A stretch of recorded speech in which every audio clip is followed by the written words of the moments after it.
Good, happy Saturday morning, November 21st, 2020. I'm Riley King, and welcome to the Riley King Newscast, right here on the Riley King Network. We have a lot of news to get to this Saturday morning, so let's begin. First up, we begin with COVID-19 updates. 527 new COVID-19 cases, 1 new death announced in New Hampshire. More than 100 now hospitalized for coronavirus in New Hampshire. Now let's take a look at your coronavirus in New Hampshire key information and data. Let's take a look at that right now. And here is a look at that information for all of you right now.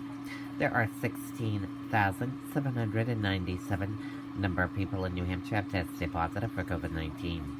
11,852,825 number of people in the United States have tested positive. 507 number of deaths from COVID-19 in New Hampshire.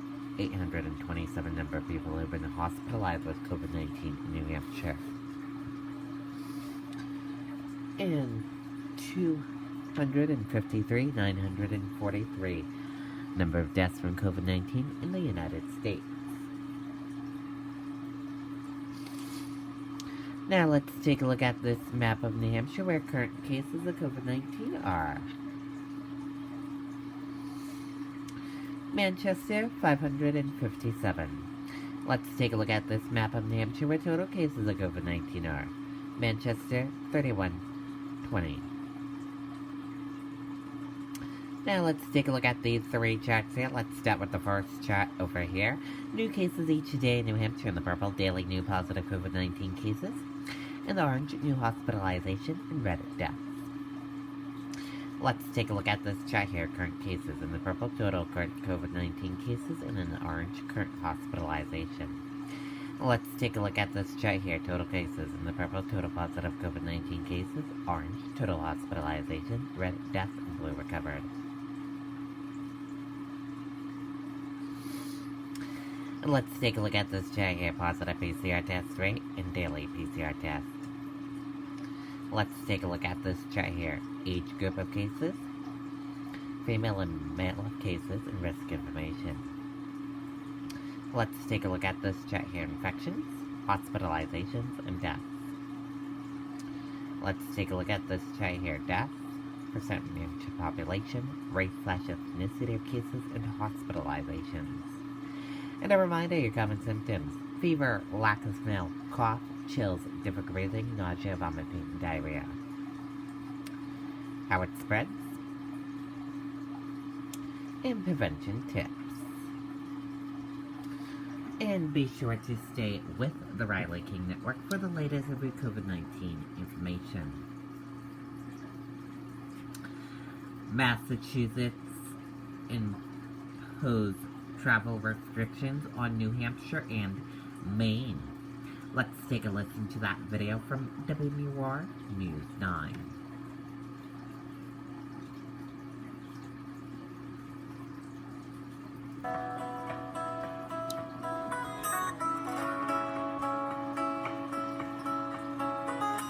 Massachusetts now considers New Hampshire a high-risk state. As of Saturday, anyone traveling from here or Maine to Massachusetts will be required to quarantine there for 2 weeks or get a negative COVID test within 3 days of arrival. Tomorrow we had plans to go shopping in Newburyport, so now that's not going to happen. The order excludes people traveling for work, school, medical treatment, the military, or just passing through. It's a 2-minute walk for me over to the Massachusetts border. So if I take my dog for a walk down the street, am I going to get in trouble for doing so? It's so crazy.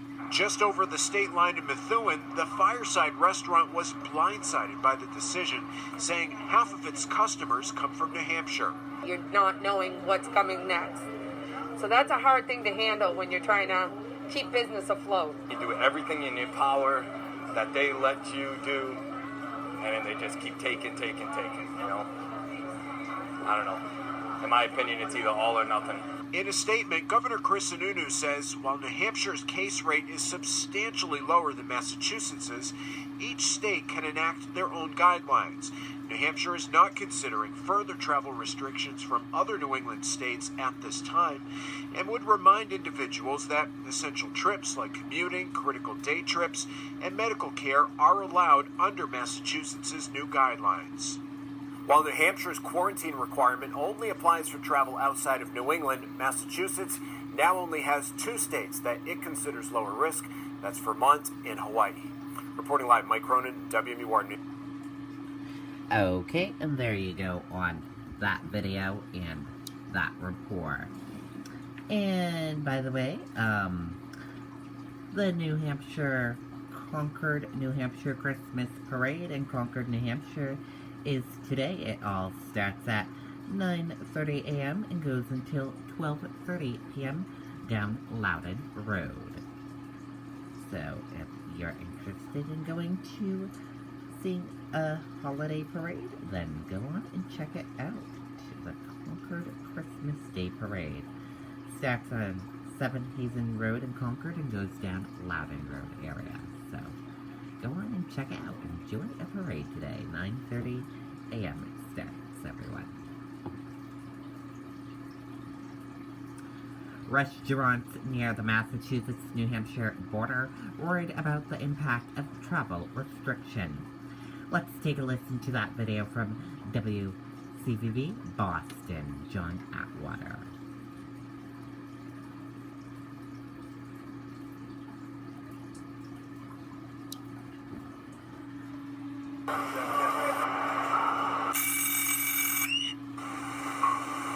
The kitchen's not nearly as busy as it used to be at the Fireside Restaurant in Methuen. It's going to be tough for us. And now they're expecting a new blow from new travel restrictions. I'd say probably 50% of our clientele comes from New Hampshire. This family-owned restaurant's about a half-mile from the border, and starting tomorrow, customers coming from New Hampshire will have to quarantine for 2 weeks or get a negative test 72 hours before they arrive. We heard it this afternoon. It was like everybody took a step back and kind of was like, oh boy. I think it's kind of tough because we live right on the line, and most of us go to New Hampshire almost every day. The same rules apply to Massachusetts residents who travel to New Hampshire or Maine and then return home. It makes sense that everyone should stay within their own state, at least during this time where cases are rising. But when you live right on the border and you go shopping over at one state and then come back home to the other, it's kind of a funny... I think, how are they ever even going to monitor that? Massachusetts requires that a travel form be completed online, and there are exceptions for doctor's appointments, commuting, and grocery runs. But the new order is restrictive and, for some, a significant inconvenience. All these new rules, I guess this is a new, way of living for us. And the state of Massachusetts is threatening a $500 per day fine for non-compliance. We're live at Methuen tonight. John Atwater, WCVB News Center. Okay, and there you go on that video and that report.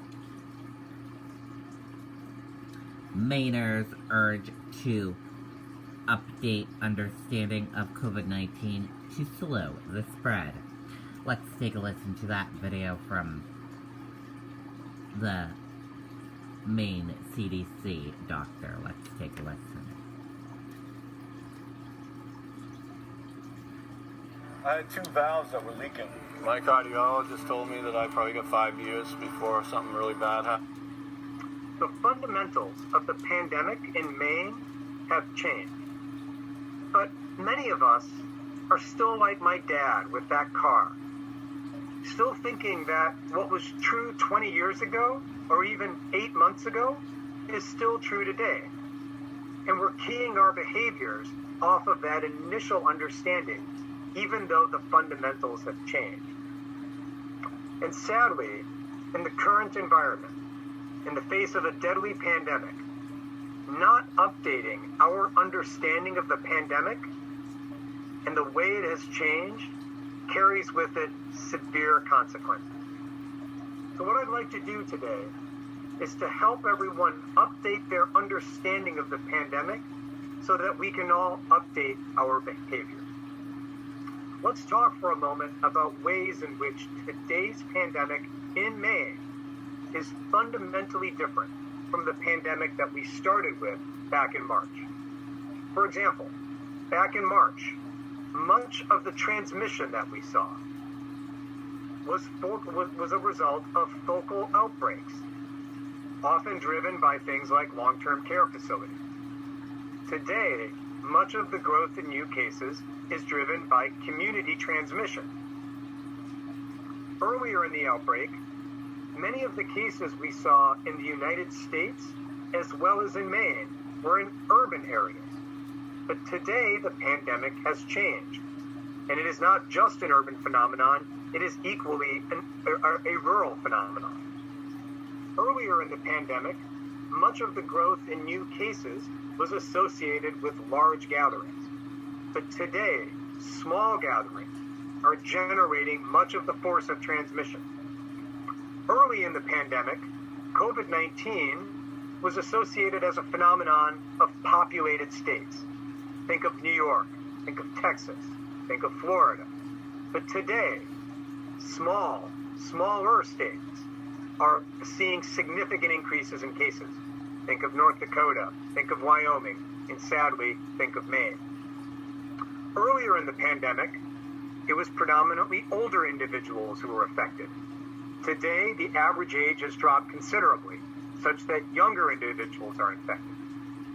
Earlier in the pandemic, risk was associated with certain settings, but today, risk is everywhere.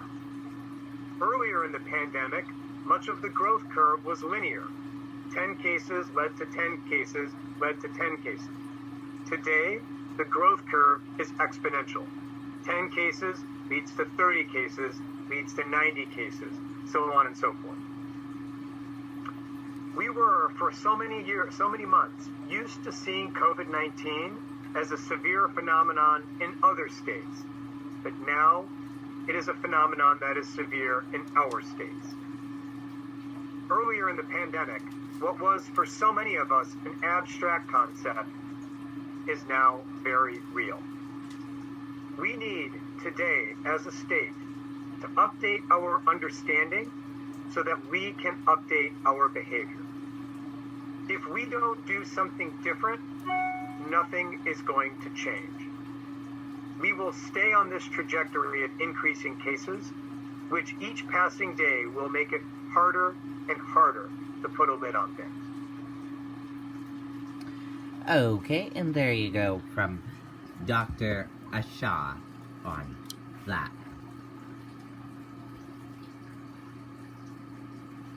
Police, Mayfair Mall shooting that injured 8 people, not a random act.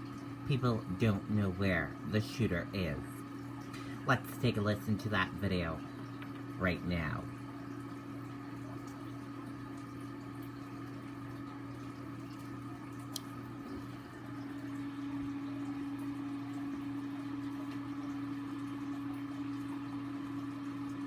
Tonight, the Wauwatosa Police Department is investigating a shooting incident that occurred at Mayfair Mall, 2500 North Mayfair Road.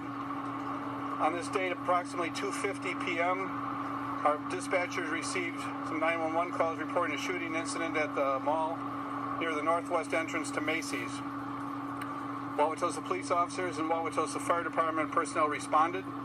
When emergency personnel arrived, the shooter was no longer at the scene.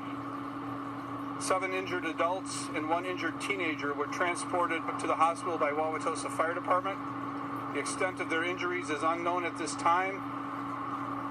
Everybody was alive at that time, though, so there's not been any fatalities that I'm aware of.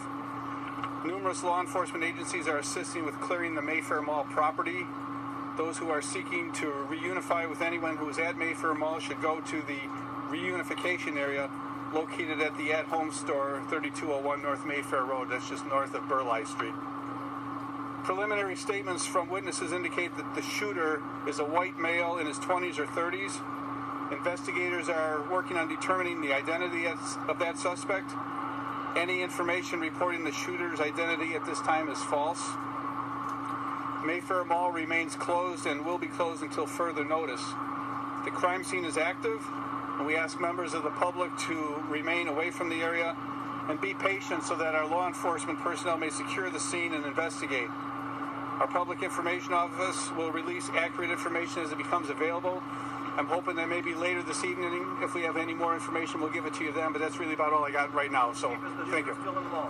We don't know that. We don't know this. So Okay, and there you go on that video and that update.